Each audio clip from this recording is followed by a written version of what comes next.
Hi friends, welcome to our channel Benchmate Academy. So friends, మన ఛానల్లోనే ఇప్పుడు arithmetic classes అనేవి పెడతాం ఫ్రెండ్స్. సో అసలు అర్థమెటిక్లో టాపిక్స్ ఏమి ఉంటాయి, ఏంటి అని మనం ఏమేమి టాపిక్ కవర్ చేస్తామని చూద్దాం. సో అర్థమెటిక్లో టాపిక్స్ వచ్చేసరికి number system, HCF LCM of numbers, decimal fraction, simplification, square roots and cube roots, averages, problem and ages, squares and indices and percentages. Next, profit and loss, ratio and proportions, partnership, time and work, pipes and systems, problems on trains, time and distance, boats and streams, mixed and irrigation, simple interest and compound interest, mensuration. The mensuration is pure maths, okay, trigonometry, geometry. Next, calendars, clocks and pipes and distance. Okay friends, next ఆ టాపిక్స్లో వచ్చేసరికి మనం first averages చూద్దాం. అసలు యావరేజెస్లో కొన్ని important formulas ఉన్నాయి. రెండు formulas చూద్దాం. ఏంటంటే అసలు యావరేజ్ అంటే ఏంటి? యావరేజ్ అంటే ఫార్ములా ఏంటంటే some of observations by number of observations. అంటే ఫర్ ఎగ్జాంపుల్, ఒక క్లాస్లో 4 స్టూడెంట్స్ ఉన్నారు. వాళ్ళ ఏజెస్ అనేవి ఒకటిది 10, ఇంకొకటిదేమో 20, ఇంకొకటి 30, ఇంకొకటిది 40. ఇలాగా 3 ఏజెస్తో ఉన్నాయి అనుకుందాం. 40 అంటే స్టూడెంట్ ఏజ్ 40 అని అనుకోకండి, నేను జస్ట్ ఎగ్జాంపుల్ చెప్తున్నాను. ఓకే, సో ఇలా 3 ఏజెస్తో ఉంటే దీని మొత్తం ఈ 4 స్టూడెంట్స్ యొక్క యావరేజ్ ఎంత అని అడుగుతాడు. ఓకే, ఈ 4 స్టూడెంట్స్ యొక్క యావరేజ్ అంటే సమ్ ఆఫ్ అబ్జర్వేషన్స్. ఈ 4 అబ్జర్వేషన్స్ ఇక్కడ మనకి. సో వీళ్ళ అబ్జర్వేషన్స్ యొక్క ఏజ్ సమ్ అనమాట. సమ్ ఎంత అవుతుంది? ఇది 30, 60, 100. సో 100/4. 4 ఉన్నారు కదా, నెంబర్ ఆఫ్ అబ్జర్వేషన్స్ 4. సో ఎంత అవుతుంది? 25. సో ఈ 4 యొక్క యావరేజ్ అనేది ఎంత అవుతుంది మనకి? 25 అవుతుంది. సో ఇది ఈ యావరేజ్ అన్న ఫార్ములాకి, sum of observations by number of observation అన్న ఫార్ములాకి అర్థం అనమాట. నెక్స్ట్ వచ్చేసరికి యావరేజ్ స్పీడ్. అంటే average speed during whole journey. అంటే మనం ఏ నుంచి బీకి వెళ్దాం ఒక స్పీడ్ తోటి, మళ్ళీ బి నుంచి ఏకి ఇంకో స్పీడ్తో వచ్చాం. మొత్తం ఈ వెళ్ళడానికి రావడానికి నీకు ఎంత అంటే కొంత టైం పడుతుంది. ఎంత స్పీడ్తో వెళ్తాం, వెళ్ళడానికి ఒక స్పీడ్ వెళ్తాం, రావడానికి ఒక స్పీడ్తో వచ్చాం అనుకో. హోల్ యావరేజ్ స్పీడ్ అంతా అనుకోండి, ఈ ఫార్ములా యూజ్ చేసి చేస్తాం అనమాట మనం. సో అదేంటంటే వెళ్తున్నప్పుడు ఏ నుంచి బీకి వెళ్తున్నప్పుడు 20 km/hతో వెళ్తున్నాడు. బి నుంచి ఏకి వస్తున్నప్పుడు 30 km/hతో వస్తున్నాడు. సో ఇక్కడ ఏంటి, మనకి యావరేజ్ స్పీడ్ కావాలి. ఈ రెండింటి కలిపి యావరేజ్ స్పీడ్ అడిగాడు. యావరేజ్ స్పీడ్ ఎలా కడతాం? 2 × 20 × 30/20 + 30 ఎంత అవుతుంది? 60.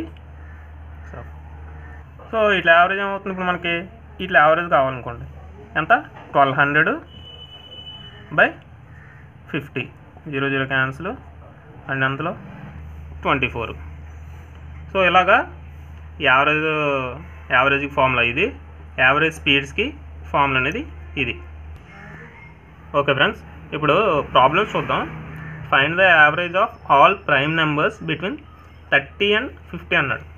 30కి 50కి మధ్యలో ఉన్న ప్రైమ్ నెంబర్స్ యొక్క యావరేజ్ అని అడిగాడు. అంటే మనం 30 నుంచి 50 మధ్యలో ఎన్ని ఉంటాయని కాదు, ప్రైమ్ నెంబర్స్ అంటే తెలుసు కదా ఫ్రెండ్స్. దాని యొక్క ఫ్యాక్టర్స్ అనేది ఒకటి 1 అయి ఉండాలి. అంటే ఫర్ ఎగ్జాంపుల్ 7 తీసుకుందాం. 7కి ఫ్యాక్టర్స్ ఈ 2, అంటే ఒకటి కంపల్సరీ 1 అవుద్ది ఒక ఫ్యాక్టర్ అని. సో అలా వచ్చి వాటిని ప్రైమ్ నెంబర్స్ అంటాం. నార్మల్ కౌంటింగ్ నెంబర్స్ ఇలాగా ఫ్యాక్టర్ అనేది 1 అనేది రావాలి దాన్ని ప్రైమ్ నెంబర్స్ అంటాం. సో దీంట్లో చూద్దాం. ఈ 30 వచ్చేసరికి 30 నుంచి 50 వరకు ఏమేమి ప్రైమ్ నెంబర్స్ ఉన్నాయో చూద్దాం. 30 నుంచి 50 మధ్యలో ఏమేమి ఉన్నాయి? 31, 37, 41 and 43 and 47. సో మనకేమడిగాడు? దీంట్లో ఈ యొక్క యావరేజ్ అనేది అడగడం జరిగింది. సో అది చూద్దాం. ఏంటి ఉంది? సింపుల్గా ఇందాక ఫార్ములా చెప్పాను కదా, some of the observations by number of the observations. అంటే 31 + 37 + 41 + 43 + 47 బై నెంబర్ ఆఫ్ అబ్జర్వేషన్స్. ఎన్ని ఉన్నాయి? 1, 2, 3, 4, 5. నెక్స్ట్ ఏంటి? ఎన్ని ఉన్నాయి? మనకి 5 ఉన్నాయి. 5 అంటే /5 వేసుకుంటాం. ఇట్లా సమ్ వేయడమే. ఏముంది టోటల్ సమ్ ఎంత 199/5. సో ఆన్సర్ ఏమవుద్ది 39.8. సో దీని యొక్క యావరేజ్ అనేది 39.8 అన్నమాట. ఓకే, సో నెక్స్ట్ ఇంకో ప్రాబ్లం చూద్దాం. ఇది చూసాం కదా ఆల్రెడీ. నెక్స్ట్ ఇంకో ప్రాబ్లం చూసేసరికి find the average of first 40 natural numbers అని అడిగాడు. అంటే ఫస్ట్ 40 న్యాచురల్ నెంబర్స్, నార్మల్గా అన్ని కౌంటింగ్ నెంబర్స్ అన్నమాట. ఆ న్యాచురల్ నెంబర్స్ యొక్క యావరేజ్ అని అడిగాడు. సో మనకు ఫార్ములా తెలుసు, some of first n natural numbers. ఆ ఫార్ములా ఏంటో తెలుసు కదా ఫ్రెండ్స్, n × n+1/2 ఫార్ములా తెలుసు కదా. మనకేమో ఎన్ని అడిగాడు, 40 న్యాచురల్ నెంబర్స్ అడిగాడు. సో n అంటే 40 × 40 + 1/2 ఏమవుతుంది, 820 అవుద్ది. ఓకే, 820. దీని యొక్క యావరేజ్ అడిగాడు కదా మనకి, అంటే సమ్ ఆఫ్ న్యాచురల్ నెంబర్స్ వచ్చింది మనకి. ఓకేనా, మనకు యావరేజ్ ఫార్ములా ఏంటి, sum of the natural numbers by total observers అన్ని. సో ఇలాగ 840 దీంటి 40 న్యాచురల్ నెంబర్స్ యొక్క సమ్ ఇది. ఈ 840 అని చెప్తుంది. ఓకే, 820 /40 అంటే 40 అబ్జర్వేషన్స్ కదా మనకి, అబ్జర్వర్స్. సో 40 అప్పుడు ఎంత వస్తుంది ఆన్సరు, 20.5. ఓకేనా, సో దీని యొక్క ఆన్సర్ అనేది 20.5 అన్నమాట. ఓకే, నెక్స్ట్ ప్రాబ్లం వచ్చేసరికి ఒక సెక్షన్లో ఏ అండ్ బి అనే 2 సెక్షన్స్ ఉన్నాయి. ఆ సెక్షన్స్లోని ఏ అనే సెక్షన్లో 36 స్టూడెంట్స్, బి అనే సెక్షన్లో 44 స్టూడెంట్స్ ఉన్నారు. అయితే మనకి ఈ 2 సెక్షన్స్ యొక్క స్టూడెంట్స్ యొక్క యావరేజ్ వెయిట్ ఇచ్చాడు. అంటే ఏ అనే సెక్షన్ యొక్క యావరేజ్ వెయిట్ అనేది 40 kgs, నెక్స్ట్ బి అనే సెక్షన్ యొక్క యావరేజ్ వెయిట్ అనేది 35 kgs ఇవ్వడం అనేది జరిగింది. వీటికి ఏం అడిగాడంటే ఈ 2 క్లాసెస్ అంటే section A section B classes యొక్క హోల్ వెయిట్ అనమాట, హోల్ యావరేజ్ వెయిట్ అనేది అడగడం జరిగింది మనకి. Find the average weight of whole class. అంటే ఇక్కడ ఏంటి, సెక్షన్ ఏ 36 kgs ఇచ్చాడు కదా. 36 kgs అంటే వాళ్ళ మనకి వెయిట్ అంతా తెలుసు, 36 స్టూడెంట్స్ ఉన్నారు. వాళ్ళ వెయిట్ అంతా ఇచ్చాడు, యావరేజ్ 40 ఇచ్చాడు మనకి. So 36 × 40 plus next section B యొక్క స్టూడెంట్స్ 44 ఉన్నారు. 44 × 35 యావరేజ్ ఇచ్చాడు కదా మనకి. ఇచ్చేస్తే హోల్ క్లాస్ యొక్క మొత్తం అంటే వెయిట్ అనేది వస్తుంది, యావరేజ్ వెయిట్ కాకుండా టోటల్ వెయిట్ అనేది వస్తుంది. ఆ టోటల్ వెయిట్ అంతా 2980 kgs. ఓకే, ఈ సెక్షన్ ఏ సెక్షన్ బిలో ఉన్న స్టూడెంట్స్ యొక్క హోల్ వెయిట్ అనేది 2980 kgs. మనకి ఏం అడిగాడు, ఈ హోల్ వెయిట్కి యావరేజ్ అనేది అడిగాడు అనమాట. ఈ 2 సెక్షన్స్ కలిపి యావరేజ్ వెయిట్ అంతా అని అడిగాడు. అప్పుడు ఏం చేస్తాం, 2980 బై హోల్ అంటే 2 క్లాసెస్లోనే ఎంతమంది ఉన్నారు, 36 + 44 ఎంత 80.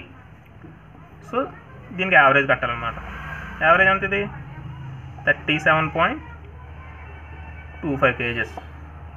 సో ఇది అడిగింది ఏంటి, find the average weight of whole class. Whole class యొక్క యావరేజ్ ఎంత అంటే 37.25 kgs అనమాట. ఓకే, నెక్స్ట్ ఇంకో ప్రాబ్లం చూస్తే యావరేజ్ ఏజ్ ఆఫ్ ఒక క్లాస్ ఇచ్చాడు. ఒక క్లాస్లో 39 స్టూడెంట్స్ ఉన్నారు. ఈ 39 స్టూడెంట్స్ యొక్క యావరేజ్ ఏజ్ అనేది 15 years ఉంది.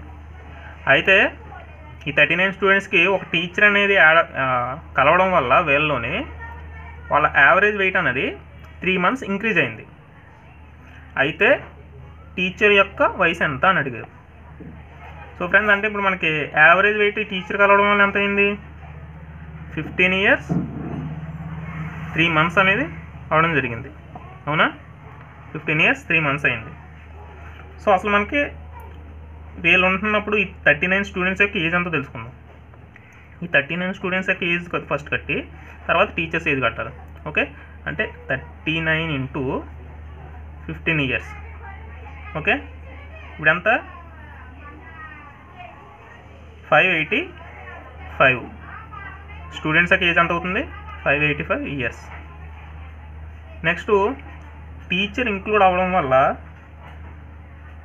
మొత్తం ఎంతమంది అయ్యారు? 40% అయ్యారు. అంటే 39 స్టూడెంట్స్, ఒక టీచరు, అంటే 39 + 1 40% అయ్యారు.